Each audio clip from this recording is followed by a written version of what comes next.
Hey everybody, it's Scott Shetler here at Extreme Performance Training Systems, and welcome to this week's episode of Strength and Health TV. In this episode I want to look at the squat and then some of the issues that I've seen in the squat lately with some of the people that I've been working with here in my gym.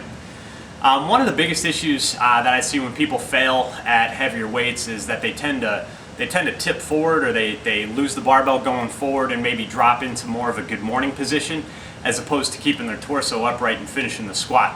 And again, that usually happens, well, one, if your technique's really bad, you might just squat that way, or two, your technique's fine at lighter weights. Then when you start getting up around 90-95%, close to a max, then the technique breaks down and things like that happen. I've just seen this a lot lately with some of the people that I've been working with, as well as some of the people that have visited my gym here in the last couple of weeks, and I want to go over some of the things that I use to correct that mistake. Now, there's a few different reasons that I've noticed that people tend to tip forward in the squat. First of all, let's talk about something simple like shoes. One of my powerlifters was a big fan of wearing the Olympic weightlifting style shoes that have an elevated heel. That's going to naturally shift your shin forward a little bit just because of the angle that your leg is when you're standing on them. There are some benefits to using a shoe with the heel. I think it's kind of overused personally.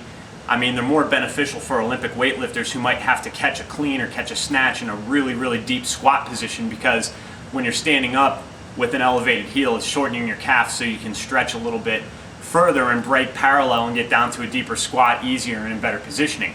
Powerlifters don't have to squat that deep, nor do just people squatting for general health and fitness. In powerlifting, you've only got to squat deep enough to break a parallel plane, which is where it's defined in the rule books, even though it's up for debate all over the internet and at different powerlifting contests. Breaking parallel just means that the top of your knee, if you look at the top of your knee and then the crease of your hip as you're dropping into the squat, the crease of your hip has to drop below the top of your knee. So it's not as it's not as deep as some people claim it needs to be. But it's certainly not as deep as catching a clean in a rock bottom position and standing up with it. So again, the weightlifting shoe is definitely beneficial for Olympic style weightlifters. For powerlifters, I know some that prefer them, I know some that don't. Again, it's more of a personal preference thing. But if you do have a flexibility and mobility issue that prevents you from breaking parallel in good position in a flat shoe, you ought to work on your flexibility and mobility and not rely on a crutch like a shoe or anything like that to help with your depth. That being said, I'm not saying you should or shouldn't use a weightlifting shoe. It's always about personal preference, particularly if you're competing, because in competition it's about lifting the most weight.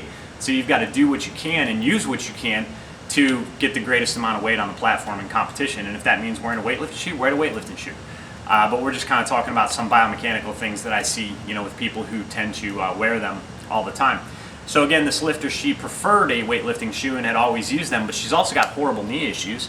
Had some surgery on her knees and stuff, and has been coming back and squatting really well. She's well over 300 here in the gym, and she's gonna do really well when she gets back into competition. But we were taking a max off of a low box in a session last week, and when she was coming up out of the hole, she pitched way forward and dumped forward coming up out of the hole. And part of it was because her heel was elevated, just naturally it put her in a more forward position, and she wasn't able to sit back enough to balance it out. Caused her chest to drop, and she fell forward, and we had to spot her up with the weight. It happened twice in that session. So one of the things that I did was I had her take her weightlifting shoes off. I had her put her Chuck Taylors on, which Chuck Taylors are the old school Converse All-Stars with the flat sole that you see a lot of powerlifters wearing in training and competition.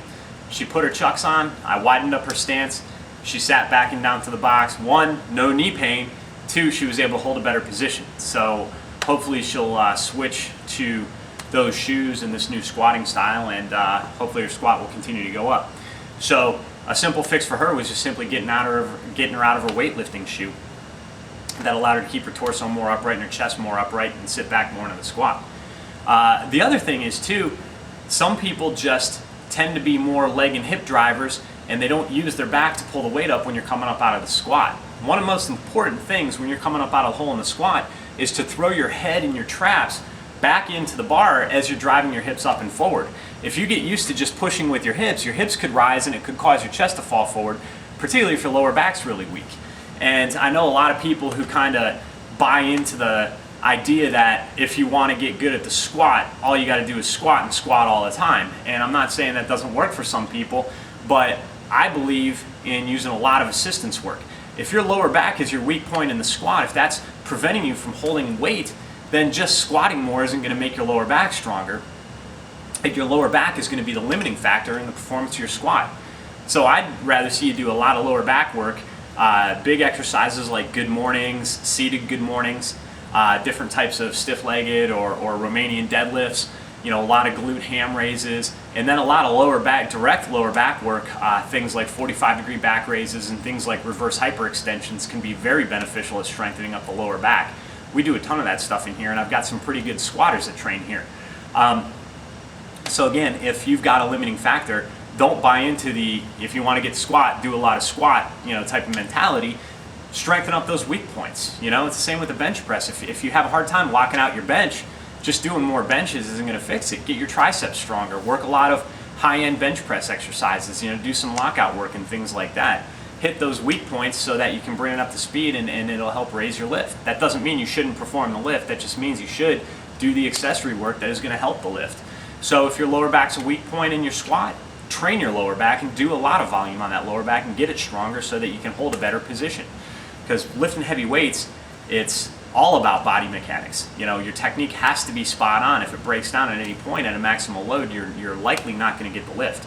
It's a little different at lighter weights. You can correct things, you can pull the weight back in very easily, but at heavier weights, those weaknesses begin getting exposed. And that's another reason that I don't believe in just doing, low intensity and high volume training sessions all the time. You've got to get a heavy weight in training. You've got to know what it's like to strain. You've got to know what it's like, when your form starts to break down and how to correct it and stuff like that. So I don't believe in just staying under 80-85% of your max all the time in training. You've got to lift heavy weights at some point. So those are a couple different issues. Sometimes it's got to do with your footwear. Sometimes it's got to do with, are you more of a leg driver? Are you able to use your back and your upper back and pull the bar in correctly as you're coming up out of the hole in the squat? And then, of course, the other thing is sometimes it's just too much weight on the bar. If you're going for a max lift, your weak point is going to be exposed very, very quickly. If it's your back, you're probably going to break down in your back. So it's really important to learn how to stay tight in the lift and how to transfer the power as you're coming up out of the hole of the squat from the legs, from the feet, from the ground, the feet, the legs, through the torso and into the bar, and keep that chest up and push the bar back as you're driving your hips up and forward. So just practice with heavier weights and practicing your technique is going to be really important, and learning how to stay tight. If you let your air out just a little bit, you're going to get crushed. And I've seen that happen a lot with some lifters in here where we do a lot of box squatting. So when they go down to the box, if they don't hold their air, especially if they're using a heavy weight, if they don't hold their air, they just get crushed, right down into the box with the weight. So you've got to hold the breath, push out into your belly, keep your chest up, your shoulders back, your head up, and stay tight as you're driving up out of the bottom of the squat. So those are just some of the issues that I've seen with squats lately. And again, the two biggest things are having a weak lower back and not being able to hold your chest up and drive your head and your traps into the bars. You're coming up out of the bottom of the squat.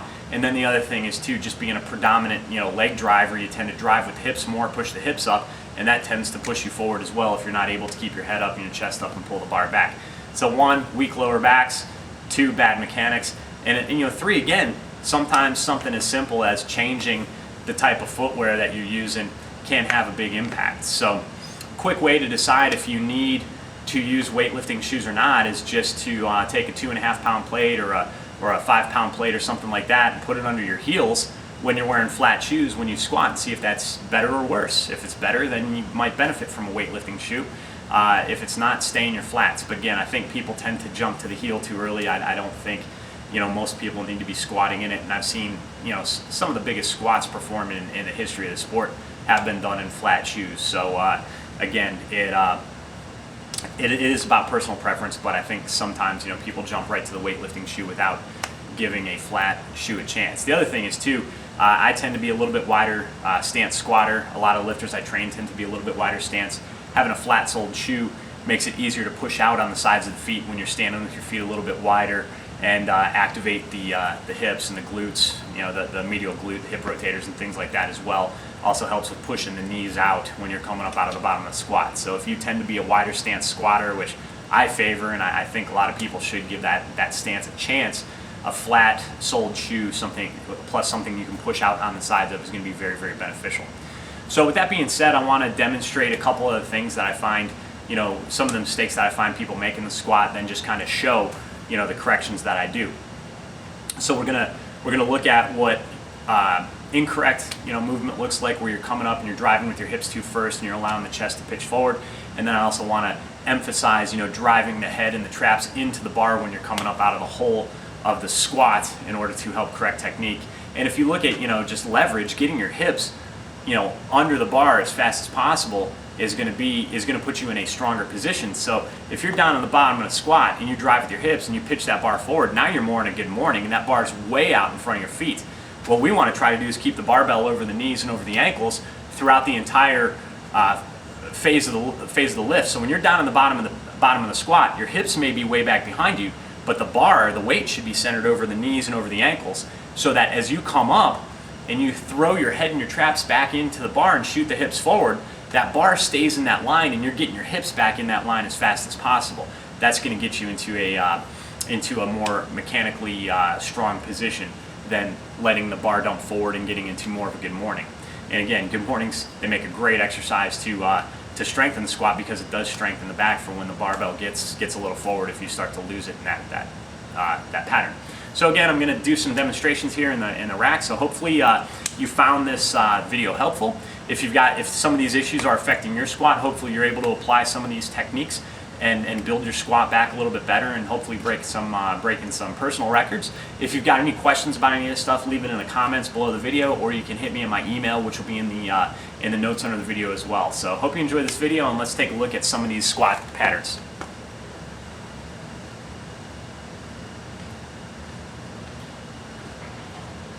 All right, now like I said, one of the biggest issues is when people are coming up out of the bottom of the squat, they tend to drive with the hips first and not use the upper back, pushing back in the bar properly. So I want to show you what that looks like when they do it incorrectly.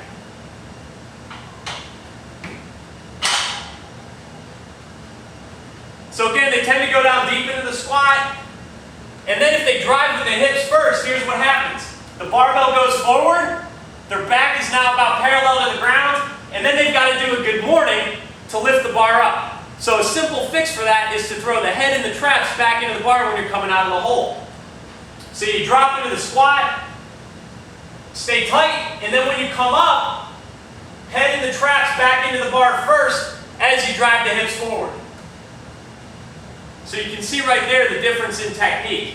Again, if they do it incorrectly and drive with the hips first, the chest drops, the bar goes forward, and then they have to do a good morning up. Do it correctly, throw the head and the traps back into the bar when you're coming out of the hole, drive up and back, and shoot those hips forward.